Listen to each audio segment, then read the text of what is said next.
Pentatonik adalah scale yang sangat legendaris, terdiri dari 5 buah nada yang bisa diolah beraneka macam dan sering digunakan oleh gitaris baik dari yang baru belajar sampai dengan yang di tingkat profesional. Itu juga yang dialami oleh saya.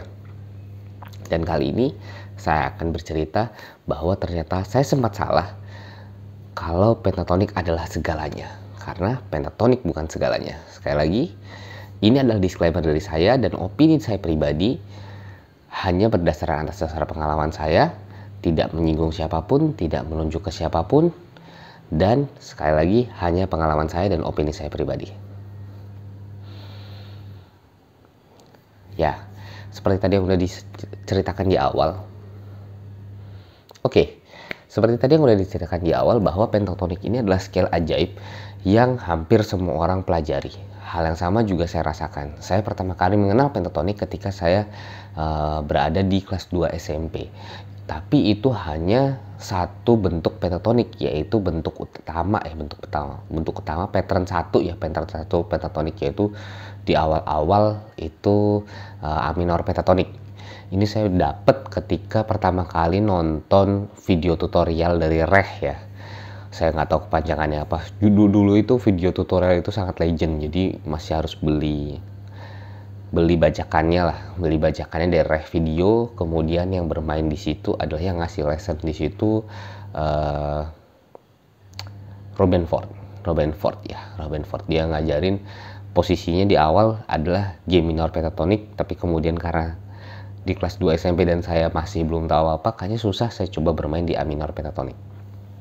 Nah, pentatonik ini memang sangat menarik sih.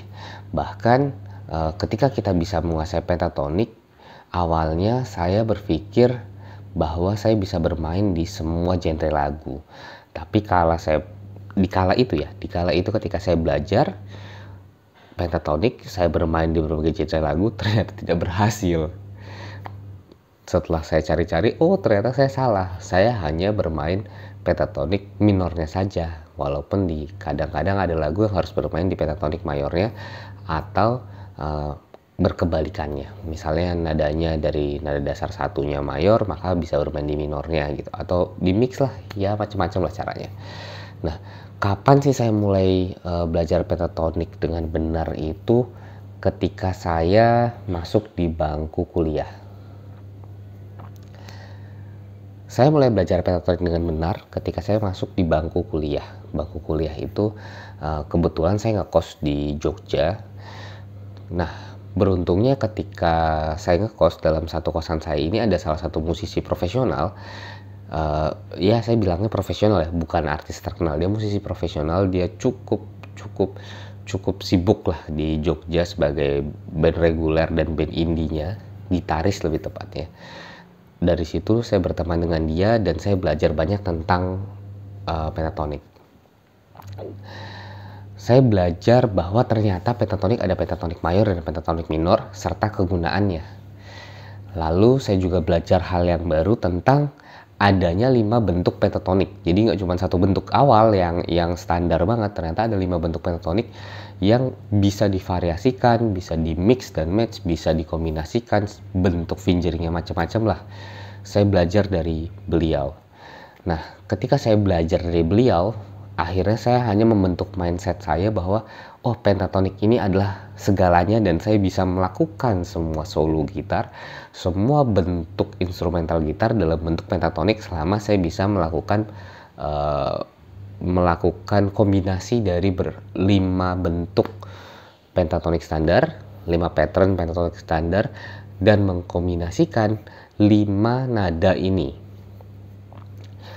Berbagai macam hal saya coba tuh. Ada macam-macam lah. Dengan pakai permutasi, matematik ya. Jadi pakai pendekatan matematis, menggunakan permutasi, menggunakan kombinasi, kemudian saya nyoba dengan cara melihat berbagai lick orang-orang pentatonik, kemudian saya contoh, kemudian saya kembangkan. Itu menyenangkan dan sangat membahagiakan di kala itu. Merasa hampir semua lagu bisa saya kuasai, merasa hampir bisa semua lagu bisa saya lakukan improvisasi hanya dengan pentatonik. Yang menjadi kesalahan saya pertama adalah Saya hanya berhenti belajar ketika saya puas, maksud saya di sini ketika saya merasa puas belajar sampai di tahap pentatonik ini bisa digunakan untuk improvisasi di setiap lagu. Itu kesalahan pertama saya. Saya berhenti belajar sampai di situ. Kemudian saya berkenalan dengan teman-teman yang lain, saya belajar dengan teman-teman yang lain, dengan guru-guru yang lain. Selalu berhenti ketika saya sampai di pemikiran, oh, si A memiliki sudut pandang kombinasi pentatonik seperti ini, si B memiliki sudut pandang kombinasi pentatonik seperti itu, si C dan seterusnya. Pokoknya saya hanya sampai di mereka mengolah pentatonik dengan cara seperti ini dan seperti itu dan lain-lainnya. Itu berlangsung kurang lebih hampir sekitar ya 8-9 tahun lah. Saya terjebak di situ dan saya selalu merasa hebat. Oke, saya akuin di saat itu saya selalu merasa hebat. Sampai suatu ketika saya masuk dalam sebuah komunitas di lingkungan yang baru dan saya melihat, wah, mereka bermain dengan cara yang berbeda gitu. Mereka bermain dengan cara yang berbeda. Nah, ini adalah titik pertama saya mulai menyadari berbagai kesalahan saya.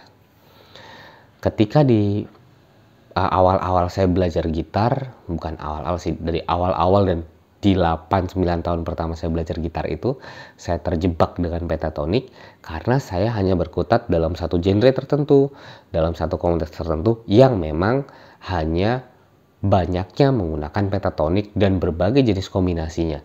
Dan itu memang menarik, saya akuin itu menarik dan sangat menyenangkan dan sangat penuh soulful kalau saya bilang sih, karena kita benar-benar harus dilatih mengolah soul untuk menciptakan berbagai kombinasi dan menciptakan berbagai bentuk variasi yang bisa dilakukan dari 5 nada pentatonik dan scale-scale pentatonik yang ada. Nah, ketika saya masuki komunitas yang tadi saya ceritakan, komunitas yang baru, di situ saya melihat, wah, ternyata lingkungannya tidak hanya ini aja. Tidak hanya sekedar pentatonik, mereka bermain jauh lebih luas, jauh lebih lebar. Memang ada pentatonik di sana, tapi permainan mereka jauh lebih luas dan jauh lebih lebar dan jauh lebih susah buat saya. Seketika di saat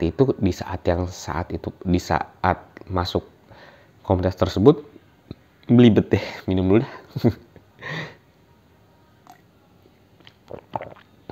Waktu saya masuk di ranah komunitas itu, akhirnya saya menyadari saya ini baru banget belajar gitar walaupun sudah 9 tahun, tapi ketika saya bertemu dengan orang di komunitas lain yang baru belajar gitar 1 atau 2 tahun, tapi dia sudah berkembang dengan genrenya dan alirannya, apa yang saya pelajari jauh, sangat jauh.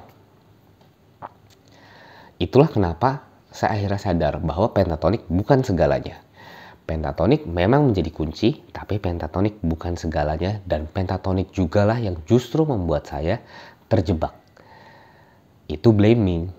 Walaupun sebenarnya kalau misalnya saya gali lagi, emangnya salah apa sih pentatonik ini? Kayaknya bukan pentatonik yang salah deh.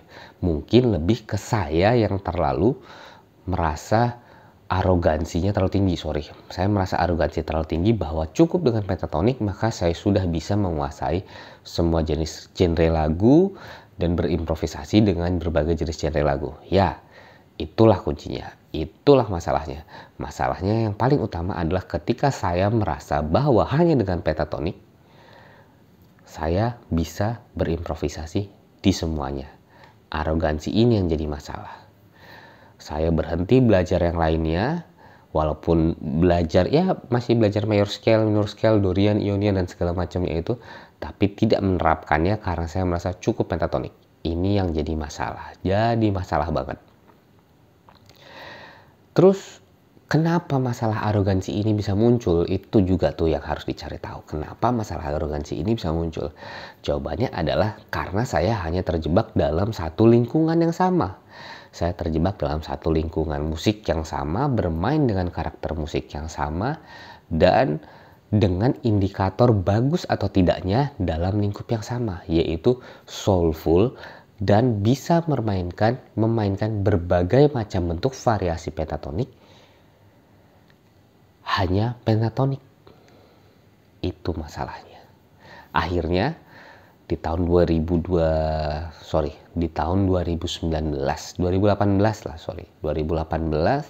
saya mulai belajar untuk mengenal genre lain, mulai belajar untuk mengenal teknik lain, teori lain, scale yang lain, serta modus yang lainnya, apapun istilahnya itulah. Saya mulai belajar, mulai mengelola, mulai mencoba untuk menerapkannya dalam bentuk permainan saya dan improvisasi saya. Dan memang masih lambat, masih susah, masih benar-benar dari nol banget belajarnya. Dari nol banget, dan perkembangannya jauh lebih susah karena saya sudah sangat terlambat di saat itu. Tapi sekarang alhamdulillah sudah lumayan lah untuk saya pribadi ya. Untuk saya pribadi sudah lumayan. Walaupun misalnya kalau dari rentang 1 sampai 10, saya menilai diri saya saat ini mungkin masih ada di rentang 4 atau 5 lah. Kalau untuk bisa mencapai rentang 10 itu. Masih banyak hal yang harus saya pelajari. Tapi kuncinya adalah ingat yang menjadi kunci untuk diri saya sendiri. Dan saya harus mengingat ini adalah jangan pernah jangan pernah arogan untuk merasa bahwa kita sudah bisa dan sudah mampu berinteraksi dengan berbagai lagu, meskipun saat itu kita sudah ahli untuk berimprovisasi dengan berbagai bentuk pentatonik, berbagai pattern, sequence, atau apapun itu yang hanya pentatonik. Jangan merasa puas, karena di saat itulah saya menjadi terhambat, menjadi berhenti perkembangan musiknya. Lantas bagaimana? Ya, belajar semuanya, coba berimprovisasi, coba dengan menerapkan semuanya, tidak hanya pentatonik, dan jadikan pentatonik bukan lagi kunci utama, tapi penyambung utama dari semua yang telah saya pelajari dalam melakukan improvisasi. Dan itu berhasil.